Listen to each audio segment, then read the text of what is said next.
Et ces moustiques qui transmettent le paludisme, leur nid de reproduction sont dans les eaux stagnantes, des eaux souillées, des boîtes de conserve usées que nous jetons sur le long de la route, sur les coins, en pleine rue publique.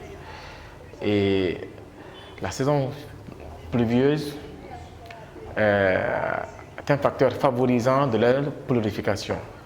Parce qu'il y a plus d'eau stagnante. Voilà, il y a plus d'eau stagnante, il y a plus d'eau salée, il y a qu'on appelle les sales, il y a plus d'eau souillée. Et la propriété laisse à désirer en ce moment. Donc c'est vraiment un facteur favorisant pour la prolifération des moustiques et ensuite qui vont s'attaquer aux humains.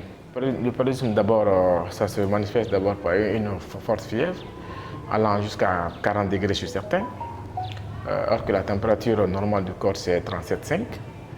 Donc il y a une montée de fièvre, il y a un manque d'appétit, une asthénie physique qu'on appelle la personne se sent fatiguée, tu n'as pas l'appétit pour manger, tu as mal aux articulations, d'autres s'ensuivent des vomissements, il y a des cas de diarrhée sur certaines personnes.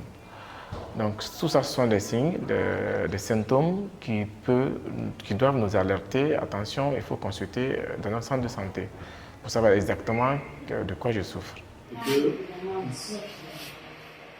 Quand ils contractent le paludisme, sans le savoir, d'abord, ils préfèrent s'automédiquer, essayer de payer des petits comprimés par-ci, par-là, surtout de l'efferalgan, souvent.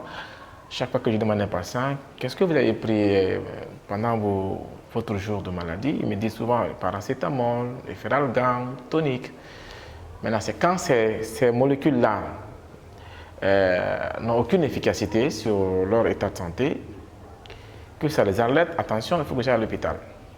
Et souvent, au moment qu'ils prennent la décision de venir à l'hôpital, soit c'est aggravé, soit c'est devenu compliqué. Et parce que, attention, il y a des complications aussi liées au paludisme. C'est que le paludisme, plus vite tu l'envoies à l'hôpital, mieux ça est. Et plus tu tardes à l'envoyer à l'hôpital, mieux ton pronostic vital est en jeu. Il ne faut jamais négliger lorsque le corps se plaint. Parce que le corps envoie toujours des signaux avant de se fatiguer complètement. Donc dès les premiers signaux envoyés par le corps, c'est-à-dire une température allant jusqu'à 40 degrés, une fatigue générale, un manque d'appétit, des vomissements ou des diarrhées, pensez à vous faire consulter le plus tôt que possible. Parce que votre pronostic vital est en jeu. On ne peut pas soigner le paludisme grave à la maison. Parce que les produits qu'on prend à la maison, soit disant pour faire des automédications, peuvent développer des résistances sur certaines personnes.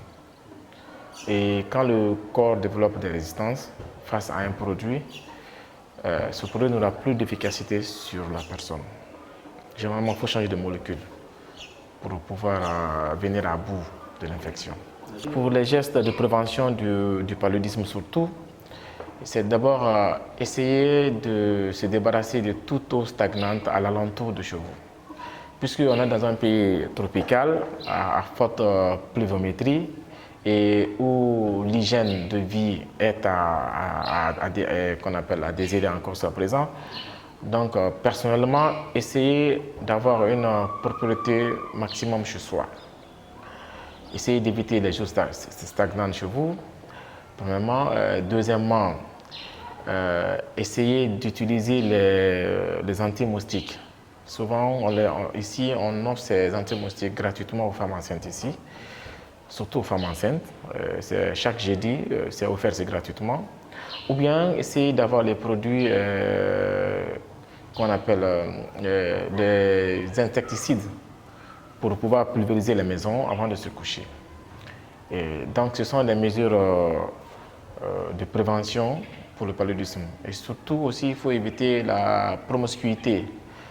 Parce que tu peux trouver il y a des familles, bon, l'Afrique oblige, tu peux trouver 4-5 personnes qui dorment dans une même maison. Et le paludisme, ça peut se transmettre avec, voilà. Il pique ce monsieur, il vient contaminer ce dernier, après ce dernier. La proximité fait que il y a un risque aussi de contracte que les autres aussi suivent, quoi. C'est aussi ça. Donc c'est ce que je peux dire sur les mesures de prévention du paludisme.